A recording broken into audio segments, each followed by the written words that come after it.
Assalamualaikum warahmatullahi wabarakatuh. Perkembangan kasus di Morowali Utara yaitu PT GNI Wamenaker langsung datang ke lokasi, yaitu Afriansyah Nur. Menurut dia, ya Indonesia tidak perlu cemas ya, seakan-akan apa yang terjadi di Morowali Utara itu bukan sesuatu yang serius.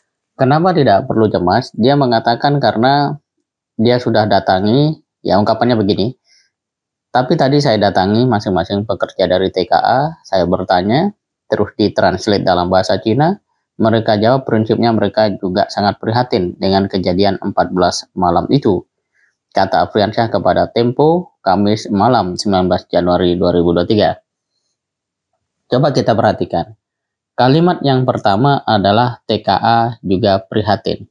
Ini menunjukkan bahwa TKI ya seakan-akan tidak prihatin. Itu kalau kita pakai logika terbalik gitu ya.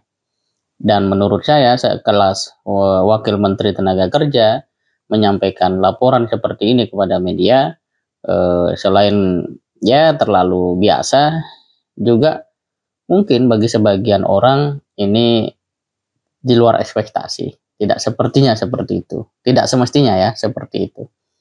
Ya kita kalau melihat Indonesia ya memang warga negaranya itu ramah-ramah, welcome dengan siapa saja. Tetapi untuk pemerintah, ketika terjadi kasus antara Indonesia dengan asing, yaitu jangan sampai kehilangan ketegasan.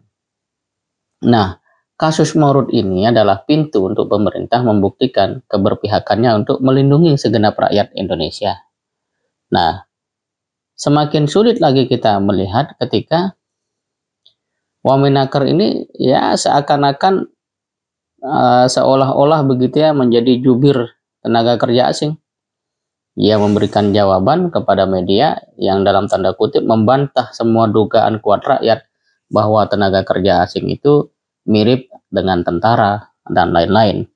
Ya, Wamenaker mengatakan, saya lihat sendiri tampang-tampang mereka itu tidak ada tampang-tampang tentara atau orang-orang rusuh begitu, ujar Afriansyah. Ini kan berarti TKA itu orang-orang baik tuh, orang santun, orang ngerti aturan, orang yang tidak akan melakukan ya tindakan membunuh. Ya, faktanya 2 TKI kita dikabarkan oleh media itu terbunuh atau tewas dalam kerusuhan itu. Nah, ini yang membuat kita semua semakin mengelus dada. Mengapa sampai seperti itu, gitu ya. Dan kalau kita lihat juga, apalagi yang dijadikan judul oleh Tempo ini, bahwa kan sayang kerugian puluhan miliar, ada korban jiwa. Jadi ada sebuah cara melihat tentang fakta ini dengan kacamata ekonomi yang dominan, sehingga apa-apa itu ukurannya adalah keuntungan uang. Ya, kata puluhan miliar itu kan uang. Nah, bahwa disebut ada korban jiwa juga iya, tetapi mengapa kemudian penekanan terhadap korban jiwa ini tidak menjadi konsentrasi yang lebih diprioritaskan oleh pemerintah?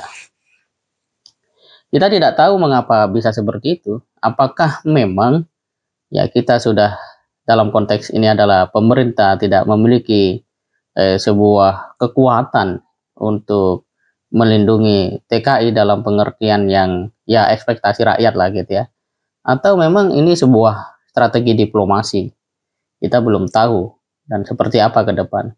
Yang jelas kalau melihat kekuatan Indonesia dengan Cina itu kalau mau frontal memang tidak memadai. Kalau bagi Amerika itu mungkin ya, sekalipun dalam beberapa hal secara detail ya masih unggul Amerika, akan tetapi dari sisi mental Indonesia dengan Cina, terutama dari perspektif pemerintahannya, itu sepertinya lebih superior pemerintahan Cina. Nah, sahabat sekalian, kita dalam hal ini dapat mengambil pelajaran bahwa membangun sebuah bangsa dan negara, apalagi harus mampu melindungi rakyat sendiri, itu akan terhambat kalau dari sisi mental superioritas saja pemerintah tidak miliki atau belum kuat dengan itu semua. Pada saat yang sama, mengapa misalnya TKA itu bisa bekerja di Indonesia, Bukankah itu sebenarnya secara diplomasi kita sudah lebih rendah kekuatannya dibandingkan negara asing itu sendiri? Nah, di sini kita penting untuk memahami bahwa PR untuk membawa Indonesia maju, PR untuk melindungi rakyat negara ini betul-betul terjaga, terawat, ya, terlindungi dengan sepenuh hati, dengan sesungguhnya, dengan sepenuh-penuhnya, itu memang butuh perjuangan. Kita tidak punya banyak hal yang bisa diberikan dalam konteks ini, tetapi kita bisa berdoa mudah-mudahan ya tenaga kerja Indonesia semakin lebih baik dari sisi skill dan profesionalitasnya sehingga mampu berdaya saing dengan tenaga kerja asing. Boleh jadi kalau kita ambil dari sisi hikmah, ya ini juga sebuah pelajaran bahwa anak-anak Indonesia, rakyat Indonesia harus punya mental bekerja yang lebih bagus, lebih berkualitas dibanding bangsa manapun. Ya kalau logikanya kan seandainya ya Indonesia itu punya rakyat yang mampu menjadi tenaga kerja yang hebat, maka Indonesia tidak perlu impor tenaga kerja asing. Tapi kenapa hari ini pemerintah ya sampai impor beras, impor tenaga kerja asing dan sebagainya? Maka sebenarnya itu bukan salah rakyat, tetapi pertanyaannya kembali kepada pemerintah. Mengapa tidak membangun sumber daya manusia yang unggul? Dan ketika sekarang terjadi konflik antara tenaga kerja Indonesia dan tenaga kerja asing, mengapa kesan untuk melindungi TKI justru melemah dan memilih ya seakan-akan memilih untuk melindungi tenaga kerja asing. Ini sebuah pertanyaan dan semoga ke depan bisa kita jawab bersama. Demikian, terima kasih. Assalamualaikum warahmatullahi wabarakatuh.